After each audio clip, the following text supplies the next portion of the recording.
episode 6. Yes. Right? Yeah. 6. Yes, which is a great number because it's got this little line here and it comes around like that. It's pretty nice. Says the blind guy. Well, hey, listen, Stanley Roberts doesn't know a circle from an oval. If anybody knows Stanley at Mercer, just say, hey. Tell him hello. Yeah, just tell him, hey, I understand that you don't know a circle from an oval. He'll know you've been talking to me. There you go. A fine fellow, by the way. So, welcome to episode 6 of MIXTURecast. And once again, my tongue gets tied up on camera live in front of God and you, I God know. and everybody. What's up with YouTube that? And But you know what? Honestly, we haven't had much sleep ever. yeah, this is also So true. I think that's part of it because we're working stiffs, as it were. Yeah, and it's been a crazy week for me. I know it's been for you. Yes. But we're doing today the song "Windows Down," and as I recall, and I may have this totally wrong, so anything that's heard in this cast could be a fiction, not on purpose, but just because we got problems. As I recall, you had started writing the melody in the car while waiting for me one day at the studio. Right, that's right. You were running late. We had scheduled a writing session, and for those of you who are watching this and aren't from Macon, Georgia, there is a little the studio is located on 3rd Street, and there's a little median park out past the front door, and so I just parked my carcass underneath the big tree and was writing down there. I got several odd looks from people driving by. Oh well, that had nothing to do with you writing. It may have been this T-shirt. I'm actually wearing the same T-shirt. It's called "Life is Full of Important Choices." No. Yeah. Really? And on the back, see everybody. Yeah. What's it has a bunch of keyboards. Oh, like a B3 and a grand piano. Oh, that's and cool. A Rhodes and if only I look good in T-shirts, I'd wear them more. One of my favorite shirts. That's cool, man. But anyway, so I was sitting out there and I was whistling and writing it down and trying to figure out where it was and yeah. And I seem to remember you had I think you, if I'm not mistaken, this may be wrong, but I think you had the A section melody written, and the C section melody written, and couldn't figure out what to do with the B. And so when you came in, the first thing I was thinking was, and we were thinking, well, I came up with the accompaniment for the A section pretty quickly. Yeah.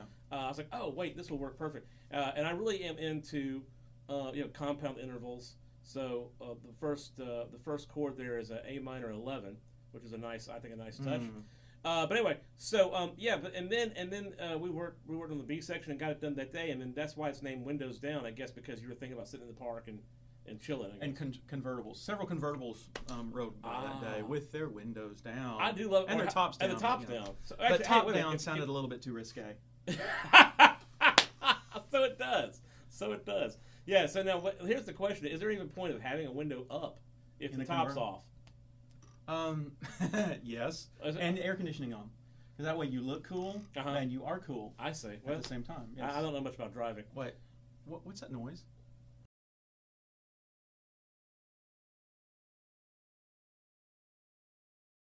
I have no idea. The poltergeist is back.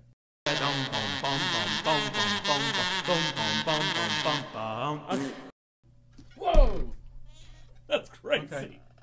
That was odd. That was odd. That was really. It's just what we get, I guess. You didn't call Ghostbusters, I think. I think I have the number. Okay. Yeah. 42. No, that's Dustbusters. Oh, Dustbusters. Sorry.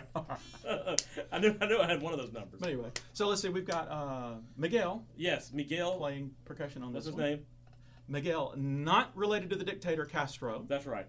And so yes, he's doing percussion. But now some of the percussion is also coming from some stuff you dreamed up as well. On the keyboard. From my Roland RD700 and from the built-in instruments and sample tank, and from my Studio One DAW from Presonus. Highly recommended. And very, very reasonably priced. Hi, Presonus. Well. Yeah, we'd like some free stuff. But yeah, their stuff is very reasonably priced, by the way, and quite good. I converted to Studio One last year, and a lot of the pre-production work in this one was actually done using the built-in instruments and all that. It really, so yeah, you came with some pretty good little percussion pads, and I initially I was like, well, let's just leave these, man. They sound good. They fit the feel. Let's leave them, and then. But then Miguel came in. Well, we had a second song that you had done percussion work on that was very impressive as well, and that was "Give 5." And we keep mentioning that song a lot, and we haven't really gotten. Stay tuned. We'll get to it. Yeah, and it's a neat piece.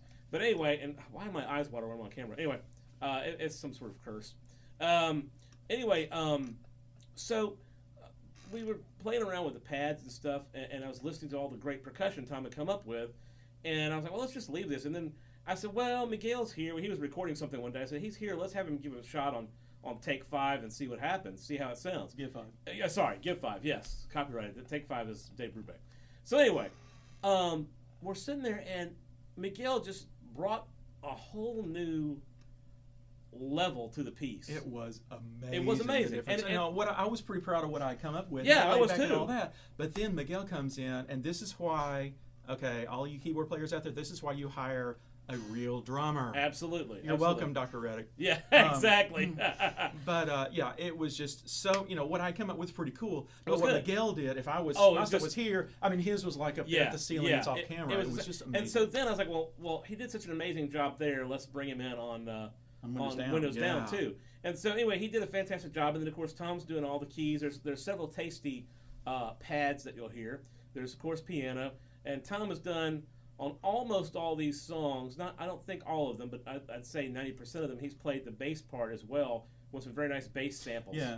And so Tom's got a good left hand, and it's really nice. So Tom's playing bass and keys. I'm playing guitar. And then Miguel's on percussion. That's it. And usually on most of these songs, there's just 3 people.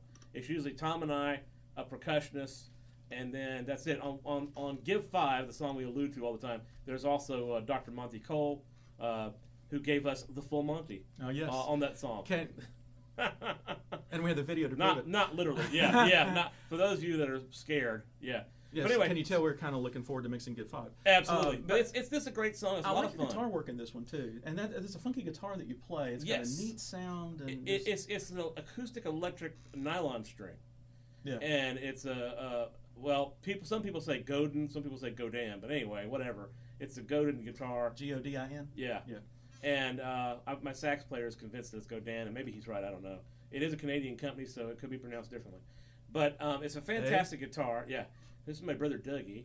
But it's a fantastic guitar, and it really sounds nice on it. And then I used, on the C section, I switched to my Fender Strat, my American Fender VG Strat, for the electric guitar stuff on the C section. And so it's a nice blend of a lot of really cool sounds. But this does have... But now the electric's not got the melody on it. No. Right. Well, it does have a melody on the C section. Oh, that's right. It does both. But that's one of the things that was fun about this one is as we were recording it was you were doodling around with that and I said, wait a minute, don't forget that. And then we found the place where it did and went with it. It was really cool. It worked out well. And this song has a very nice melody, and it's real easy to walk around humming. So I think you'll enjoy it. It's a very sort of, I'd say, smooth jazz. I would say maybe kind of Rippingtons. Okay, since you said the word smooth, my music appreciation class is now laughing. Why?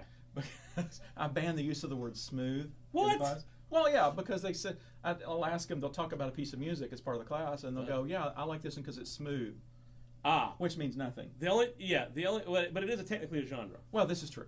But still, yeah, but they're laughing now. Well, the only thing that's good smooth is peanut butter. So, no, crunchy. Well, I like them both. Depends on what they're on.